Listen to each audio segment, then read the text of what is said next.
Hello future CPAs! Before we begin our video, make sure to subscribe to my channel and hit the notification bell so you'll get notified on our next lessons. So last week, ang pinag-aralan natin about corporate liquidation is yung Statement of Affairs. So kung hindi mo pa napanood yon, make sure na mapanood mo muna yon.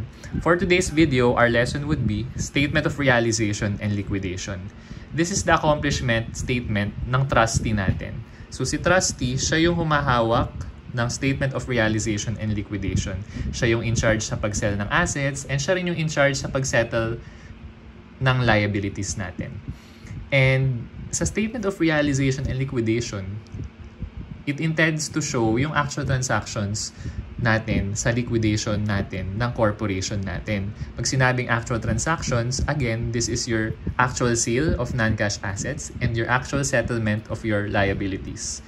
In our previous video in Statement of Affairs, lahat yon mga estimated amounts pa lang. So, dito na nangyayari yung actual liquidation. So, we have here malaking T account. As we've said in our previous video, yung format ng Statement of Realization and Liquidation is T account format. And ang amounts na nilalagay natin dito is actual amounts. For liabilities, your actual net settlement amounts, and for your assets is yung actual proceeds mo sa pagbenta ng non-cash assets. So, let's proceed. So, first, we have assets to be realized, or ATBR. Asset to be realized, ito yung total non-cash assets at the beginning of liquidation. Sa previous video natin, pinakita natin tong problem na to. So, alin dito yung assets to be realized? Ito yun. From receivables to inventory to land to equipment, yan yung magiging assets to be realized mo.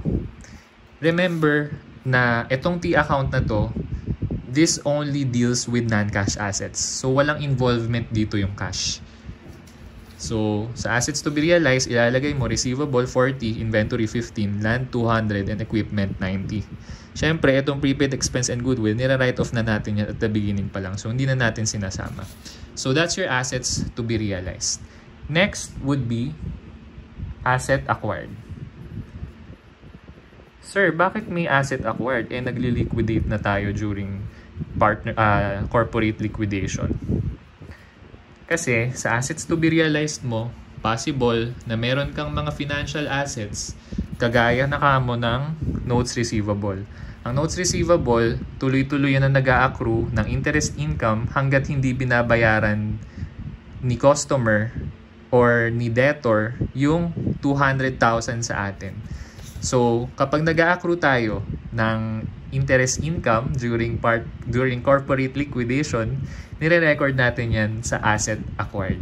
So basically, ang example ng asset acquired nyo is, for example, itong letter G. At by the way, itong problem na to, sinagutan na natin to sa previous video. Letter G, interest on the notes receivable have not been accrued. So ibig sabihin, kailangan mong i-accrue ngayon in the amount of 5,000. So yung 5,000 pesos, that's an example of your asset acquired. Next naman natin is asset realized. So dito natin siya sa credit side isusulat.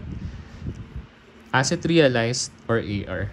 Basically, your asset realized is the cash realized sa pagbenta natin ng non-cash assets, which is ito, during the liquidation period. So, yung assets to be realized, saka yung asset acquired, they are stated at estimated net realizable value pa din. Ito yung sinasabi natin kanina. Diba, sa definition ng Statement of Realization and Liquidation, sabi, this shows the actual transactions during the liquidation. Yung actual transactions na sinasabi natin, ito yun, yung asset realized and yung asset realized. Kasi dito, alam na natin magkano yung nabenta na asset, magkano yung na-earn natin na cash sa pagbenta ng asset na yun. Ang nilalagay natin sa asset realized is sige, for example, nagbenta tayo ng inventory worth 100,000 pesos. So yung 100k nakalagay sa asset to be realized. Nabenta natin siya for, let's say, mas mataas. Nabenta natin siya, sige, wag na lang inventory. ang ilagay na lang natin is equipment. Kasi may special rules mamaya sa inventory eh. So for example, equipment, 50K yung equipment dito sa asset to be realized. Nabenta natin siya for 40,000 pesos na lang.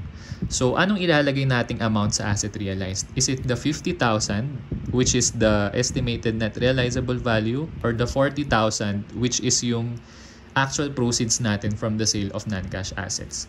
The answer would be yung 40K ang ilalagay natin dito. So basically, yung asset realized mo at actual NRV. So kung magkano lang yung kinita natin, hindi siya yung book value ng asset na nabenta natin. Clear? Let's now proceed to assets not realized, or ANR.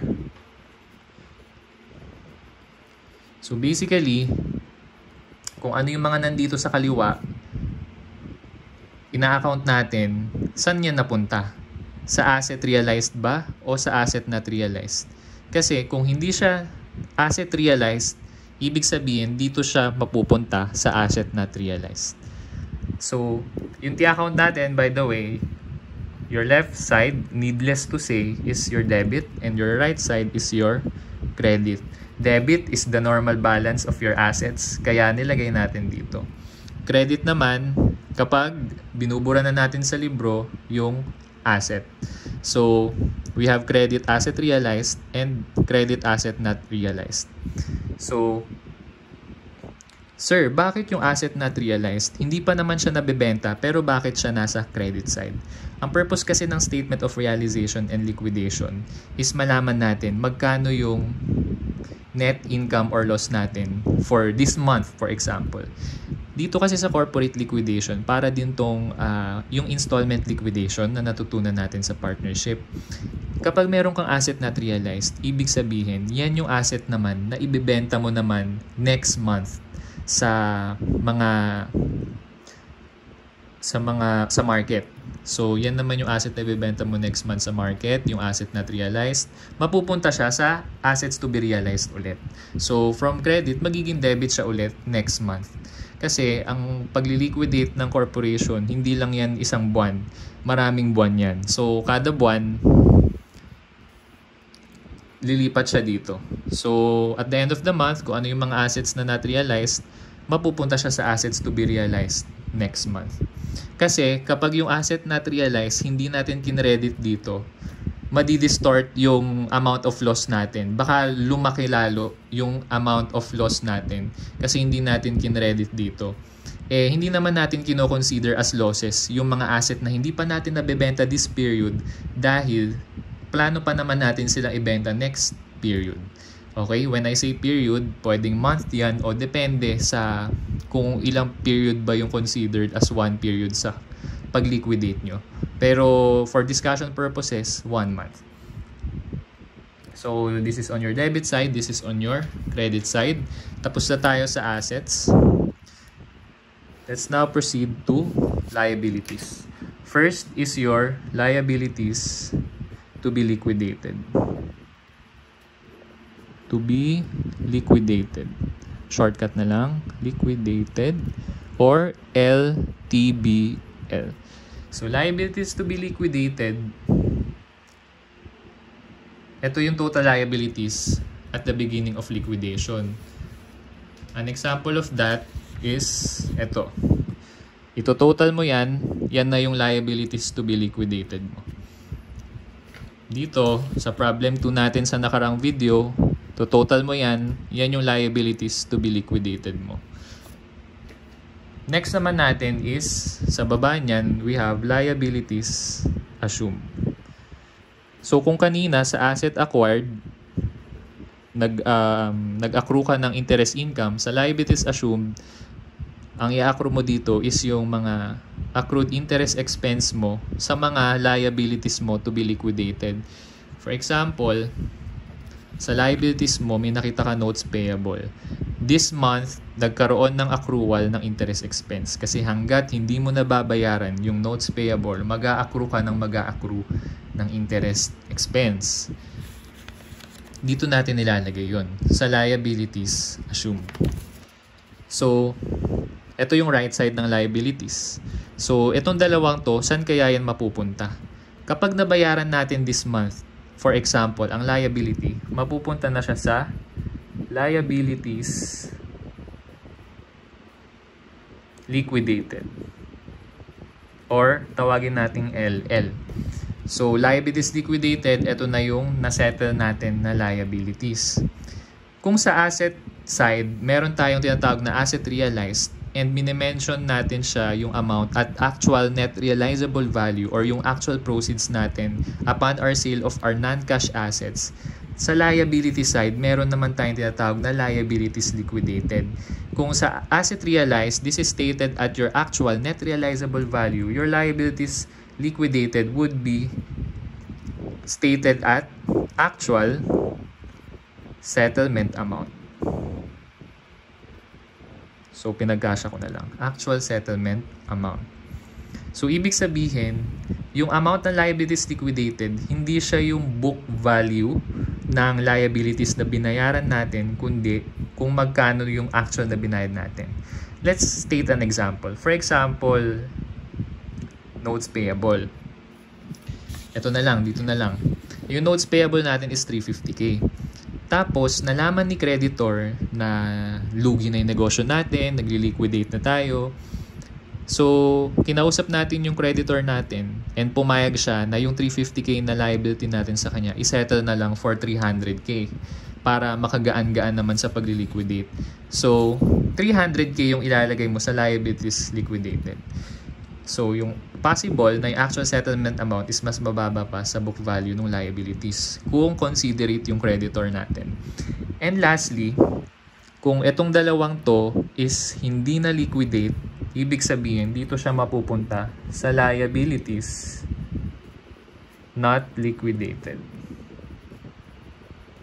or LNL. So, residual lang siya nung liabilities liquidated. Pero i-clear ko lang, yung liabilities not liquidated at book value yan. Kagaya nito. Kung ano yung amount dito at hindi na liquidate, yun yung amount ilalagay mo dito. Kasi hindi nga nabenta eh. So wala kang actual net settlement amount na makikita sa problem. Guys, remember, ang end goal natin sa statement of realization and liquidation, ang end goal natin sa paggawa ng T-account na yan, is malaman natin sa dulo magkano yung difference between debit and credit. Kapag ang difference mo is credit, ibig sabihin income ka. Pag ang difference mo is debit, ibig sabihin loss ka. Okay? Sir, bakit yung liabilities not liquidated nasa debit side?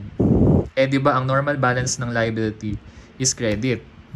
Same kanina sa sinabi natin na reason dito sa assets not realized. Nilalagay muna natin siya sa debit side kasi pag hindi mo to dinebit, ang tendency, malaki yung liabilities to be liquidated and liabilities assumed, lolobo yung losses mo, madi-distort. Eh, ang gusto natin, ang end goal natin dito sa SRL is malaman ano muna yung loss natin for this period. Yung liabilities not liquidated, hindi pa natin yan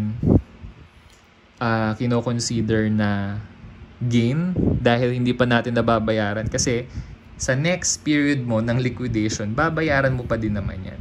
So, ide-debit mo muna siya and then sa next period, lilipat ulit siya dito sa liabilities to be liquidated. So, we're finished with your liabilities. Let's now proceed with your supplementary accounts. So, dito sa debit side, meron tayong tinatawag na supplementary SUPP na lang. Supplementary debit or supplementary expense. Dito naman sa credit side, we have supplementary credit or income. Basically, kapag merong mga transactions tayo under corporate liquidation, gumagawa tayo ng journal entry which we will demonstrate later. So for example, kanina sa asset acquired mo, meron kang interest receivable. Yung interest receivable will be recorded as asset acquired and then yung corresponding interest income would be recorded as your supplementary credit. Same goes with your liabilities assumed. Sa liabilities assumed, ang nire-record natin is yung accrued interest payable and the corresponding interest expense would be recorded here on your supplementary debit or expense. And then, pag meron ka na nitong mga to, ipag-offset mo na yan, and then, malalaman na natin kung yung matitirang balanse is debit or credit. So, pag debit, loss yon. Pag credit, income. Okay? So, ngayon naman, i-discuss natin kasi ang issue nga natin, your asset realized is stated actual net realizable value and your liabilities liquidated is stated actual net settlement amounts. Ibig sabihin, if may isa dito is kulang or missing amount, hindi mo pwedeng basta na lang i-squeeze para mapalitaw mo yung liabilities liquidated or yung asset realized. So, paano natin isi-squeeze? Yung asset not realized, kailangan matrack mo mismo sa problem ano yung asset na walang given na additional information. Ibig sabihin, hindi pa yun nabebenta. Same goes with your liabilities not liquidated. Kailangan matrack mo sa problem alin yung liabilities na walang additional information. Basically, it means hindi pa yun nababayaran na liability. Pero kung pasisimplihin natin, ganito siya. For example, ito yung asset. So, gawa natin ng T account.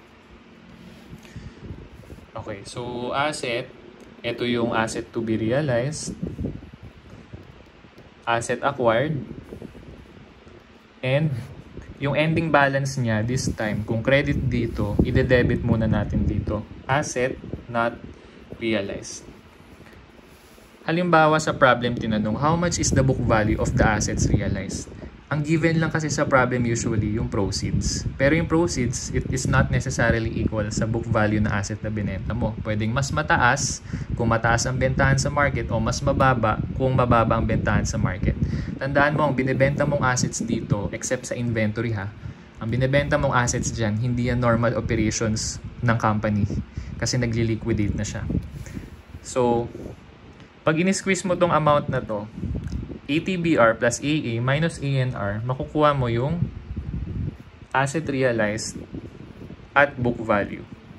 So, yung asset realized at book value, ima-minus mo sa asset realized mo at NRV. So, lagay natin dito.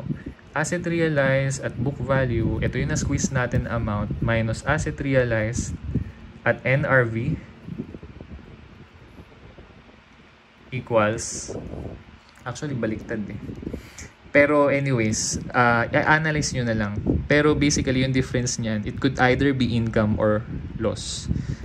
Okay? So, of course, pag mas mataas yung NRV, income yun. Pag mas mababa yung NRV, loss yun. Okay? Or, let's not say income. Kasi not on the normal operations ng company. Kasi liquidation. Let's say that's gain. Or gain naman talaga yun. Pwede mong isipin dito para mas matandaan mo. 'Di ba kapag ka inventory for example,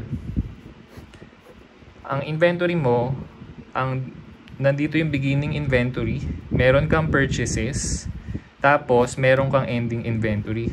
Para ma-squeeze mo yung cost of goods sold mo dito, kailangan mong gawin is beginning inventory plus purchases minus ending inventory. Pwede mong isipin na yung ATBR is beginning inventory, your asset acquired is your purchases, and your asset not realized is your ending inventory. And itong asset realized at book value, yan yung cost of goods sold mo. So, pwede mong isipin na ganun. And actually, kung inventory yung binibenta mong asset, parang ganyan din yung kakalabasan. Pero, wala nang purchases kasi hindi ka, nagli-liquidate ka na. So, BI, EI, and cost of goods sold na lang pag inventory. Di-discuss din natin yan later. Pag liability naman, ganito. Liability. So, credit is your normal balance. So, liabilities to be liquidated plus liabilities assumed less liabilities not liquidated. Makukuha mo yung liabilities liquidated at book value. Liabilities liquidated at net settlement amount minus liabilities liquidated at book value, pwedeng gain, pwedeng loss. Pag mas mababa yung liabilities liquidated at book value, ibig sabihin mas mataas yung binayaran mo. So, loss yun. Pag mas mataas naman yung liabilities liquidated at book value, ibig sabihin, mas mababa yung binayaran mo. So, gain yun. Ganun nyo siya i-analyze. Later kasi, itatanong sa atin, magkano yung net gain or loss. So, hindi natin siya dito kukunin, kundi dito. Ipag-add natin tong gain or loss from your assets and your gain or loss on the settlement of your liabilities. So, next naman natin is yung T accounts. Sorry, tapos na tayo sa T accounts. So, dito na tayo sa equation natin. On your partnership liquidation, in-emphasize ko na dapat balanse lagi ang accounting equation. Ganun din sa corporate liquidation because this is also liquidation. So, yung assets mo, this is composed again of your cash and non-cash assets. Your liabilities, basically your liabilities, and your capital, pwedeng retained earnings, pero usually deficit yan. Pag ang retained earnings is negative, deficit yun. And your ordinary share and premiums. Okay, so yung non-cash assets mo, equal yan sa assets not realized. So, ito yung assets not realized. Yung liabilities mo, equal yan sa liabilities not liquidated. So, kapag pinakompute sa'yo, for example, sa problem, halimbawa, workback problem or squeeze problem, ang tanong sa'yo, how much is the cash at the end of the liquidation period? So, halimbawa, given sa'yo to, eto, isosolve mo to using these T accounts. And then, isi-squeeze mo na lang yung cash, makukuha mo na yung amount of cash, masasagot mo na yung problem. So, that's all for discussion natin. May discussion pa tayo mamaya about detailed corporate liquidation. First, let's answer your problem. Problem number 1. So, problem number 1, the following data were taken from the Statement of Realization and Liquidation of YT Corporation. So, meron tayo dyan yung asset to be realized. Basically, yan din yung mga diniscuss natin kanina na T accounts. So, yan yung lahat. Next, the ending balances of capital stock and retained earnings, 78K and 22K.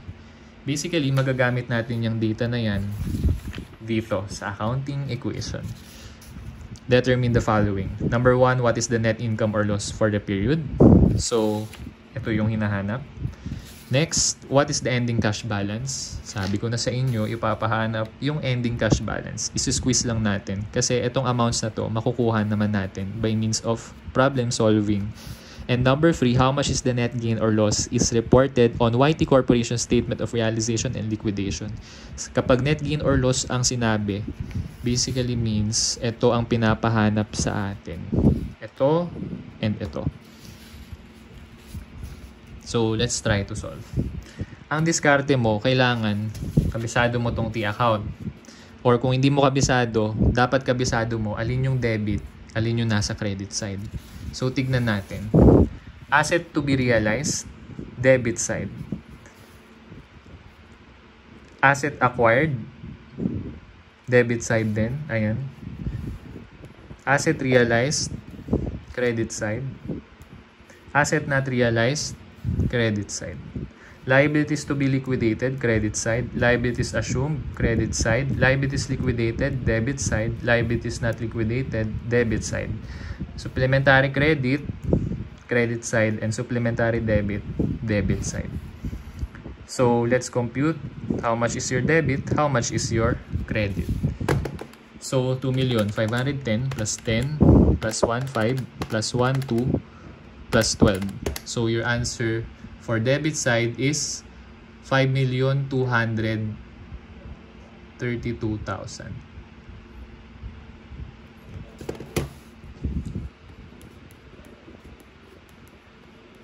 For your credit side, let's compute 2020 plus 400 plus 19 plus 15 plus 27, 4,362,000.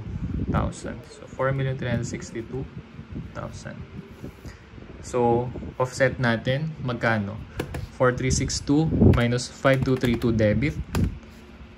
870,000 ang difference.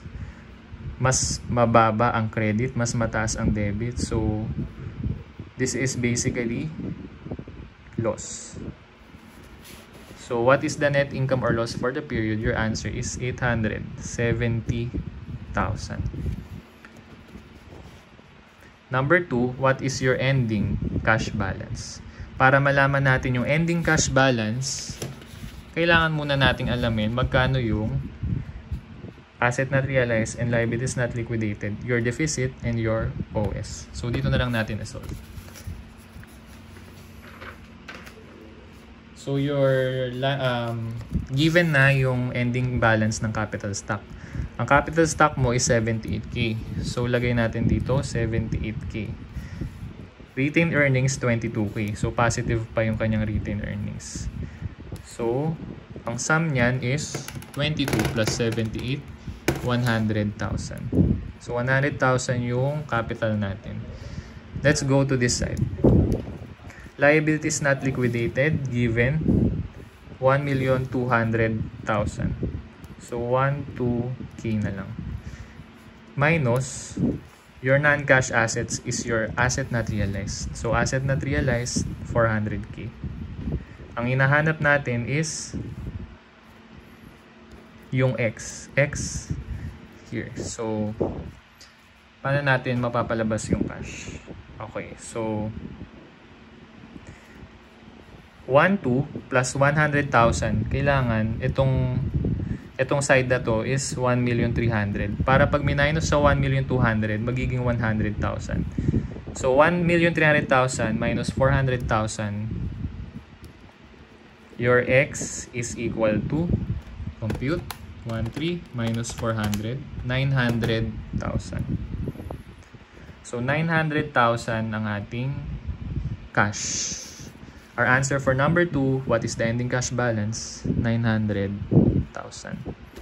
And number 3, how much is the net gain or loss is reported on YT Corporation statement of realization and liquidation? Okay, so gawin natin yung tinuro natin kanina, itong asset and liability. So, sa asset muna tayo. So, assets. So, ang uunahin natin is asset to be realized. Asset to be realized, 2,510,000. So, 2,510,000. Next, asset acquired. So, asset acquired, 10,000. So, 10K. Next, asset not realized. Asset not realized mo is 400,000. And then, makukuha mo na yung book value ng asset realized. So, let's compute or squeeze. 2,510,000 plus 10 minus 400. 2,120,000. Book value yan ng asset realized mo. Pero sabi, ang asset realized mo daw is 2,020,000. So, ito yung book value. Ito yung NRV. Ang NRV mo is 2,020,000. So, 100K. Kapag mas mataas yung NRV, ibig sabihin, gain yan. Ito yung book value, ito yung ano. Pag mas mababa yung NRV, loss yan. So, loss to kasi mas mababa yung NRV natin. So, loss tayo for your asset. Let's now check on your liabilities. So, liabs na lang. So, for your liabs, ang unahin natin, liabilities to be liquidated. Liabilities to be liquidated is 19. So, 19. Next, liabilities assumed. Your liabilities assumed is 15K. So, 15K. Next, liabilities not liquidated. Your liabilities not liquidated is 1,2. So, 1,200,000. So, makukuha natin yung book value ng liabilities liquidated. So, let's squeeze. 1,900,000 plus 15 minus 1,2. Your liabilities liquidated at book value is 715,000. So, book value is 715K minus liabilities liquidated presented 1,500,000. So napalaki yung bayad sa liability or napamura. Kasi ang liabilities liquidated mo is 1.5. Okay, sige. So, ang nakukuha natin dito is basically yung book value. Ang liabilities liquidated mo is 1.5. So, NRV 1.5. So, siguro nagalit yung creditor. Magbayad ka na mas malaki. So, 715 minus 1.5, 785 loss. Loss siya. Bakit loss? Kasi ito yung book value ng liability natin, pero ito yung pinabayaran sa'yo na settlement amount. So, loss. Let's compute for your total loss. For asset, 100K. For liab, 785K. So, pag pinagsama natin tong dalawang amount na to, it's 885. So, negative 885. Our answer for your net gain or loss is reported on YT Corporation Statement of Realization and Liquidation is 885,000 loss. Okay? So, ito loss din to, di ba? So, that's for your problem number 1. We will have a discussion before we answer your problem number 2. So, let's have a short CR break.